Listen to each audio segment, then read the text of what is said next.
Bienvenue sur l'immigration avec Global Ferry Immigration. Aujourd'hui, nous allons parler du processus ou bien d'un projet d'immigration au Canada, plus particulièrement de la vie au Canada. Comment ça fonctionne quand on arrive pour des nouvelles personnes qu'on appelle les nouveaux arrivants. Nous avons aujourd'hui avec nous à Global Ferry Immigration deux amis, frères et sœurs qui sont devenus maintenant des résidents temporaires au Canada et en voie de devenir résidents permanents. Nous allons voir ensemble avec eux le fonctionnement du Canada par rapport à la vie au Canada, par rapport à ce qui les a marqués, par rapport à leur intégration sur le territoire canadien. Bonjour, Son Excellence. Bonjour. Bonjour, Charles. Bonjour. Alors, donc, dans le cadre de l'émission d'aujourd'hui, nous savons qu'à l'extérieur, beaucoup de personnes s'intéressent au Canada. C'est sûr que le Canada, par rapport aux opportunités qu'il offre, il y a beaucoup d'intérêt par rapport au Canada. Vous êtes arrivé. Ça fait combien de temps que vous êtes au Canada? Ça fait ça dans mon 8e mois. 8e mois? Moi, ça fait 1 an, 1 mois. 1 an, 1 mois. Et vous êtes arrivé avec l'hiver. Ouais, et comment vous supportez l'hiver? Par exemple, on sort d'un pays, là il fait beaucoup plus chaud. Mais une fois arrivé au Canada, comment ça se passe? Parce que les gens disent qu'au Canada, il fait vraiment froid. Bon, moi je suis arrivé ici en été, donc je ne savais pas. Je cherchais à découvrir le froid. J'ai vu qu'il fait un peu froid, mais pas comme on le dit. Je ne sais pas si c'est parce que sur les autres années c'est pareil, mais je n'ai pas trouvé le froid méchant comme je dois. C'est compliqué au Canada. Voilà. Mais Hortense? Bon, moi je suis arrivée ici en plein hiver. Waouh, c'était. Je me suis dit, ouais, il fait froid. Et vraiment, j'étais pas trop à l'aise, mais cette année c'est le deuxième hiver, ça va. Je supporte mieux. Je pense que si d'autres personnes sont venues vivre ici et nous sommes là, c'est que tout le monde peut venir vivre. C'est un pays où on peut vivre. Mais en hiver, comment vous faites? Est-ce que vous sortez ou est-ce que vous êtes à la maison? Ou bien parce qu'il y a beaucoup de neige, on ne peut pas bouger? Ou bien comment ça fonctionne dans la vie habituelle? Comment ça se passe? Les gens vont au travail? Est-ce qu'il y a des activités? Ou bien il faut se renfermer dans la maison? Non, moi je pense qu'on travaille. Moi je travaille actuellement, donc je ne peux pas dire qu'on ne travaille pas. Tout le monde travaille. Il y a le bus, le métro, il y a les autos pour ceux qui peuvent y aller au travail. Bon, peut-être le boulot de jardinerie, c'est ça qui est un peu fermé. Le travail qui est dehors, qui est un peu difficile, c'est ça qui est fermé. Sinon, tout le reste, ça travaille. D'ailleurs, même, on ne voit même pas les herbes pour dire tu vas tailler des gazons, je vois que ce soit. Donc, c'est peut-être ces boulots-là. Sinon, les autres, oui, c'est tous les boulots. En tout cas, le pays est bien organisé, de telle sorte que chacun puisse travailler en temps d'hiver. Mais sauf des boulots comme, je l'ai dit, les jardineries, les boulots qui se font dehors. Spécialement. Mais même ceux qui se font dehors, je vois à la Chine, je dis à la Chine, à Bois-Franc, des gens sont venus construire. Donc c'est-à-dire la vie ne s'arrête pas pendant l'hiver et ça continue. Donc c'est une période comme tant d'autres? Oui, c'est une période comme tant d'autres. En hiver, tout le monde sort, tout le monde va à ses occupations. Moi, je sors, je fais du bénévolat souvent, je pars, même quand il fait froid. Une fois on avait moins de 35, je suis sortie. On sort, la vie ne s'arrête pas parce que c'est l'hiver. On sort, on va au travail parce qu'il faut manger aussi. Si tu n'as plus de nourriture, il faut sortir pour acheter la nourriture. Mais quand on sort en hiver, parce que souvent on a l'impression qu'il fait tellement froid que les gens ne peuvent pas sortir. Voilà, c'est même parfois, ça freine beaucoup de personnes qui ne veulent pas venir au Canada parce qu'ils se disent que dans votre pays là il fait froid. Mais vous êtes ici, apparemment vous sortez, apparemment vous êtes habitué. Est-ce qu'il y a des activités en hiver ici? Oui, il y a des activités en hiver. Qu'est-ce que vous aimez par exemple? Par exemple, en hiver, il y a des gens qui font des patins, je sais pas, des trucs sur la glace. Et souvent je vais voir, je suis contente. Et puis bon, en hiver aussi, il y a des gens qui aiment aller dans la montagne, tout ça. Il y a les activités d'hiver, on sort. On va à l'église aussi en hiver. Même quand il fait très froid, on sort, on va à l'église parce qu'il faut que... C'est pas une raison pour dire qu'il fait froid, voilà. Je ne vais pas à l'église ou bien... Voilà, c'est pas une raison pour dire qu'on ne sort pas, on ne va pas sortir. Il faut sortir, on sort, il y a les métros, comme il a dit mon frère, il y a le bus. Mais il y a aussi les pieds aussi, quand le bus ne vient pas, vaut mieux. Et puis on s'habille chaud. Il y a les habits pour ça. On s'habille chaud et puis on sort, on va, et puis après on rentre à la maison. Bon, c'est comme la vie de tous les jours. Mais quand vous êtes arrivé au Canada, qu'est-ce qui vous a frappé dès que vous êtes arrivé, après au moins 2 jours? Qu'est-ce qui a été inhabituel pour vous? Un nouveau pays où on arrive, qu'est-ce qui vous a frappé? Moi par exemple, quand je suis arrivé, ce qui m'a frappé, c'est la bouteille de Coca-Cola. Une grosse bouteille. Ça m'a frappé. Mais vous, quand vous êtes arrivé, qu'est-ce qui vous a frappé? Bon, moi, quand je suis arrivé, j'ai vu c'est l'organisation. Dans quel sens? L'organisation dans presque tout. On n'a pas besoin de dire à quelqu'un de faire le rang, la queue pour acheter du pain. S'il y a des gens, tu es obligé de faire la queue. Tu ne sais pas pareil, le gars il vient, il est pressé, il veut passer devant tout le monde. Ici, c'est pas pareil. Il y a la voie qui est là, il y a des secteurs pour traverser. Chez nous au pays, le gars il traverse là où il veut. Ici, ça ne se fait pas. Et tu vois, quand tu vois quelque chose, tu sais qu'il y a son utilité, il a sa place. Tu vas trouver une poubelle dans la rue, mais si c'est même si c'est au milieu de la route, tu vas savoir pourquoi elle est là. Voilà, il y a toujours quelque chose. C'est organisé en fait. Et ici, quand je suis venu, j'ai fait une semaine, j'ai dit, mais j'ai l'impression que j'apprends la vie ici. Pourquoi? Parce que je suis habitué au bruit des moteurs, au bruit des klaxons, et quoi que ce soit, les cris des chargeurs de véhicules. Là, ici, il n'y a pas ça. Même les klaxons de véhicules, c'est rare. C'est rare. En tout cas, ça m'a pris. Je me dis vraiment, c'est des choses que nous aussi, on peut le faire. Mais quand tu viens ici, en tout cas, ça te permet d'avoir une autre idée du monde. Une autre idée du monde. Et on dit qu'il fait froid ici, les gens peuvent aller venir. Mais moi, je dis, c'est pas, le froid n'est pas un frein à la vie. Le froid n'est pas un frein à la vie ici. C'est pas possible. Si le froid, souvent je me pose la question, mais chez moi, la friction, dans le froid, comment on va s'en sortir? Parce que je me dis, c'est quelque chose qui était un peu nocif à la vie, mais les gens ont appris à vivre avec. C'est comme si je suis venu à le soleil qui nous fatigue, mais on ne veut pas apprendre à vivre avec. C'est ça. Donc les gens ils se sont habitués à vivre avec le froid, à créer les métros, les bus chauffés, les maisons chauffées, les habits chauffants, presque tout. Voilà. Donc c'est des choses qui m'ont marqué. Ici, dans nos pays, c'est pas pareil. On peut avoir des problèmes, mais on ne cherche pas à gérer. Alors qu'ici, on cherche à régler tous les problèmes. Donc, quel que soit le problème que tu veux, si tu viens ici, on cherchera à régler. C'est tout ça qui m'est frappé. Qu'est-ce que vous a frappé quand tu êtes arrivé pour la première fois? Bon, moi, quand je suis arrivée pour la première fois ici, parce que j'étais arrivée quelque part où c'était comme si j'étais perdue, parce que j'étais seule. Mais j'ai vu que j'ai rencontré de bonnes personnes. Dieu m'a mis de bonnes personnes sur mon chemin. Des personnes telles que le pasteur Foufi, telles que vous, M. Charlemagne. Et ce qui m'a beaucoup frappé ici, j'ai vu que le poulet ne coûtait pas cher. Parce que chez nous là-bas, souvent pour manger un poulet, c'était un luxe. C'est comme un vie par exemple, ou bien c'est quand il y a la fête que je mange le poulet. Mais là, je mange le poulet tout le temps. Arrivé à un certain moment, j'ai dit, ah là je suis tannée de manger le poulet. Parce que moi-même je refuse maintenant de manger le poulet. Quand je vais venir chez quelqu'un, je demande pardon pour faire du poisson pour moi. Parce que si c'est du poulet, c'est pas la peine. Parce que là, on mange le poulet tout le temps tellement. Et puis ça coûte rien. Quand par exemple j'appelle, je dis, est-ce que vous savez que je paye 3 poulets à $10,99. Les gens ne croient pas. Parce que chez moi là-bas. $10,99, c'est à peu près quoi? 7000 francs CFA, non?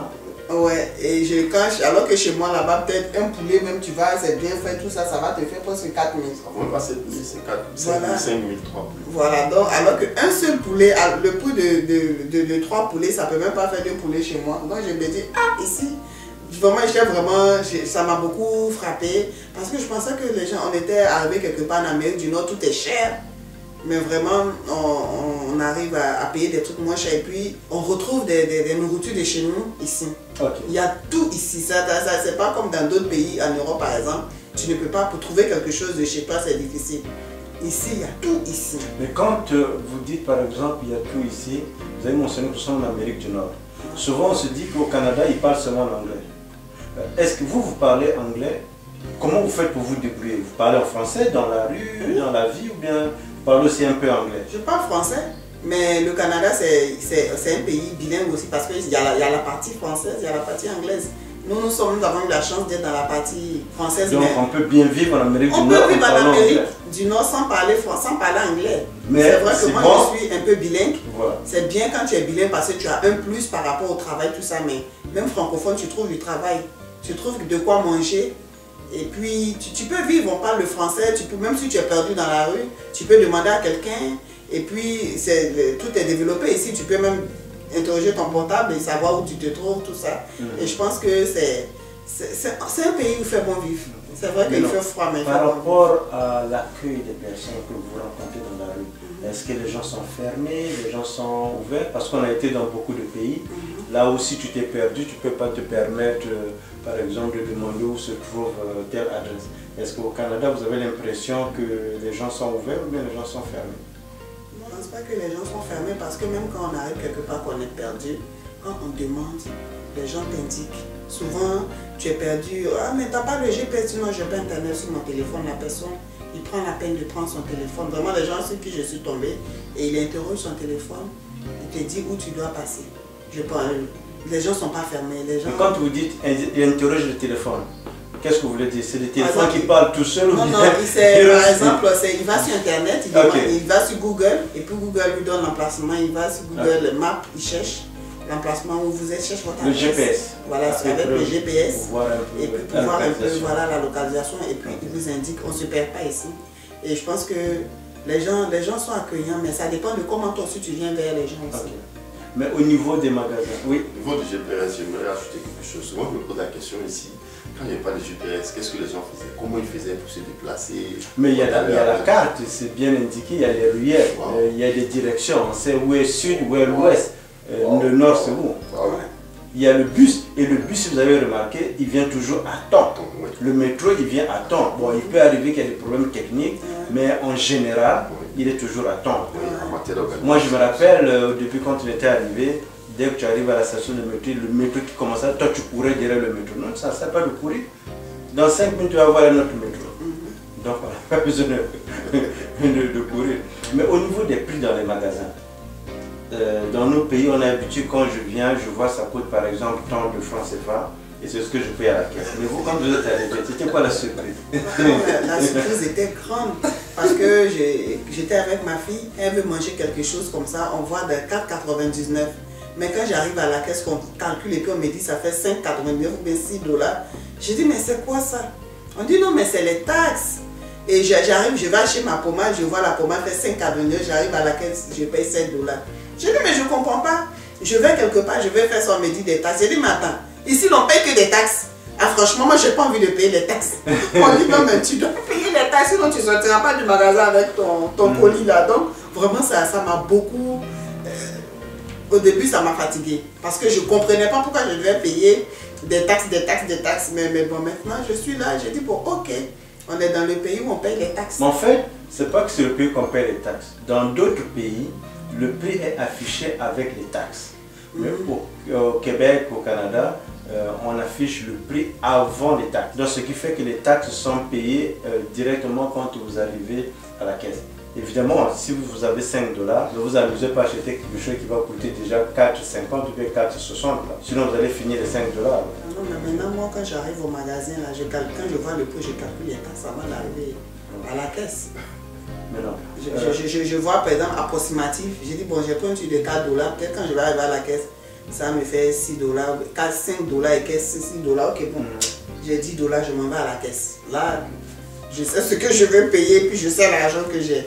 Maintenant, si on parle par exemple le côté des banques, est-ce que le système bancaire il est accessible? On peut venir ouvrir un compte, parler avec un billet, déposer son argent, retirer son argent, et c'est des choses qui se font. Je me rappelle que c'était difficile au début, tu arrives, il y a beaucoup de banques, tu ne sais pas quelle banque choisir, le service à la clientèle. Comment vous avez trouvé ça ici? Bon, moi je trouve ici le système de banque c'est bon, ils sont prêts à te donner du crédit dès que tu arrives là.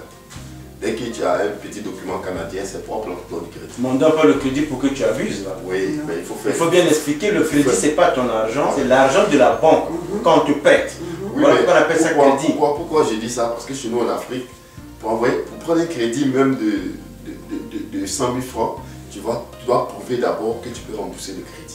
Alors qu'ici, c'est pas ça. Dès que tu as un document qui prouve que tu peux vivre sur le territoire, on te donne un crédit. Mais ce n'est pas dire que c'est automatique, oui. Parce que c'est pas parce que tu as le document qu'automatiquement tu as le crédit. Oui, je sais. Il faut montrer que tu es solvable, que tu as la capacité financière. Mais ce que moi je vais expliquer, c'est que le Canada te fait confiance jusqu'à ce que tu nous prouves qu'elle ne va pas te faire confiance. Okay. Ça, c'est une bonne chose. Donc c'est basé sur la confiance. Basé sur la confiance. Il y a une relation entre client et puis... Et quand tu vas à la banque, le banquier prend la peine de t'expliquer certaines choses, te donner les informations de telle sorte que tu puisses être à l'aise, comment utiliser ta carte, comment épargner, comment demander un prêt pour telle activité. Et puis ils sont prêts à te suivre dans tout ce que tu veux faire. Tous les banques sont prêts à te suivre dans tout ce que tu veux faire. Donc soutenir un projet. Soutenir un projet dans notre pays, c'est pas pareil. Voilà, je ne dis pas c'est pas pareil, mais c'est un peu difficile. Mais maman Hortense, vous êtes ici, vous avez eu un enfant, enfin vous avez un enfant qui était avec vous. Comment vous avez senti, comment on s'occupe des enfants au Canada? Est-ce qu'il y a des opportunités pour les enfants? Parce que souvent quand on immigre, on vient avec toute la famille là. Donc on veut se rassurer un peu au niveau des enfants. Bon, au niveau des enfants, je veux vraiment, je veux rassurer vraiment les gens qui ont envie vraiment d'immigrer. Si ils veulent immigrer, qu'ils le fassent à cause des enfants. Parce qu'au niveau des études, c'est super. Les enfants ont la chance d'évoluer rapidement et bien dans un bon milieu, avec une bonne éducation. Ça dépend aussi de l'éducation que tu donnes à ton enfant aussi, l'éducation de base. Mais ici, je pense que la vie, c'est pour les enfants. Les enfants sont bien ici, on s'occupe bien des enfants parce que je me rappelle que quand je suis venue ici avec ma fille, elle était payée ici. On nous donnait quelque chose pour souvenir aux besoins de l'enfant. Et je pense que ici, avec ce que je vois ici, les enfants, vraiment, c'est un pays pour les enfants, comme je le dis, j'aime le dire souvent, c'est un pays pour les enfants, un pays pour l'étude, un pays pour l'avenir. Nous, on avait des clients qui nous disaient que la vie est organisée autour des enfants. Il faut courir faire des activités, il faut courir au sport, il faut faire ça, il faut faire ça, il faut faire ça. Mais si jamais on vous demandait de refaire, qu'est-ce que vous aurez fait de mieux? Supposons que vous arrivez aujourd'hui au Canada, par rapport aux erreurs que vous avez déjà commises. Qu'est-ce que vous aurez dû faire à nouveau, mais qui serait différent de ce que vous avez fait par le passé, pour mieux s'intégrer au Canada? Ou bien par rapport aux idées que les gens ont du Canada? Moi, je pense que tout ce qu'on fait, moi je mets ça sur le plan spirituel, parce que je suis très spirituel, je me dis que c'est Dieu. Donc tout ce que je pose comme âge, je me dis c'est une erreur, mais que Dieu a bien voulu que ça soit une erreur et c'est la fin qui compte pour moi. Je pense que le circuit que j'ai fait, c'est le circuit que Dieu a choisi. Et je ferai le même circuit parce que au bout du compte, le plus important c'était d'avoir la victoire. Mais quand vous dites le circuit, vous ne voulez pas parler des choses qui sont illégales. Vous parlez de votre projet qui vous a permis d'arriver au Canada. Voilà, moi mon projet... C'est pas quelque chose... Non, c'était pas illégal. Voilà. C'est quelque chose... Je voulais juste apporter une clarification. Ah oui, merci. Je suis venue avec un visa légal. Okay. J'avais un visa de 5 ans. Je suis venue légalement au Canada. Je suis venue avec ma fille qui n'avait pas besoin de visa pour venir au Canada parce qu'elle était française. Ok, ça. Là, donc, là, non, on comprend. Voilà. Qu'est-ce que toi, tu voudrais faire de nouveau? C'est-à-dire, qu'est-ce que je... Par exemple, pour mieux t'intégrer, si tu arrives aujourd'hui, tu as déjà compris qu'ici les poubelles, c'est pas juste fait pour jeter n'importe quoi. Il y a même la poubelle là, il faut jeter la gobe. Il y a la poubelle là, il faut jeter les papiers. Les gobelets là, tout ce qu'on peut recycler. Moi, sur ce point, je ne regrette rien ici. Depuis que je suis arrivé, j'ai bien connu que du bonheur. Peut-être que les choses ne sont pas passées réellement comme il doit se passer au niveau des procédures de l'immigration. Mais je me dis aussi, comme elle a dit, c'est le plan de Dieu. Mais je pense que ça va aller. Au niveau d'ici, en tout cas, je ne regrette pas d'être venu. Est-ce que vous n'avez pas remarqué qu'ici... Il y a quelque chose que je voulais ajouter. Peut-être que si je devais reprendre quelque chose, c'est de faire... J'allais faire l'immigration, trouver un consultant, me faire l'immigration puis rentrer en tant que résident permanent. C'est-à-dire être bien conseillé. Voilà, bien avoir un conseil d'un consultant, un bon consultant, parce que, écoute, il y a des faux et des meilleurs, il y a des bons, mais tomber sur un consultant, vraiment un bon consultant, comme je le dis tous les jours, j'ai dit, monsieur Charlemagne Ferrat, c'est le meilleur. Chaque fois que je dis, j'ai dit, tu es le meilleur. Merci. Et vraiment, ça allait vraiment m'apporter un plus. J'allais être plus préparé. Ben, écoutez, on vous remercie d'avoir participé à cette émission d'aujourd'hui qui est Immigration avec Gouvernement Ferré Immigration. La capsule vidéo répond à des questions des clients qui sont intéressés par le Canada ou bien qui sont heureux du Canada. Tout le monde entend parler du Canada, mais souvent on n'a pas la bonne information. Donc au travers ce genre de capsule vidéo, nous pouvons vous donner des réponses à toute question d'immigration. Comme nous le disons toujours à tous les clients, l'immigration au Canada c'est un projet de vie. Un projet, ça prend du temps, ça prend de l'information et ça prend surtout beaucoup de patience. Parce que beaucoup de personnes veulent immigrer au Canada mais ils ne sont pas patients, ils ne sont pas prêts à attendre. Malheureusement, le système ne fonctionne pas comme dans certains pays. Disons pas malheureusement, heureusement que c'est un pays là où le système d'immigration est non discriminatoire. Donc il y a les délais du gouvernement qu'il faut toujours respecter. Et nous ne cesserons de dire à tous les clients qui sont dans les projets d'immigration pour le Canada informez-vous avant de signer un compte ou bien de payer l'argent à qui que ce soit. Rassurez-vous que la personne est autorisée à représenter les clients au Canada, au Québec. Rassurez-vous qu'une personne qui ne va pas disparaître après avoir reçu votre argent. Rassurez-vous que c'est une personne qui est professionnelle et rassurez-vous que le dossier est mené comme il se doit. Et nous vous remercions une fois de plus d'avoir été avec nous. C'était Global Ferry Immigration. On se revoit à la prochaine capsule vidéo. Merci.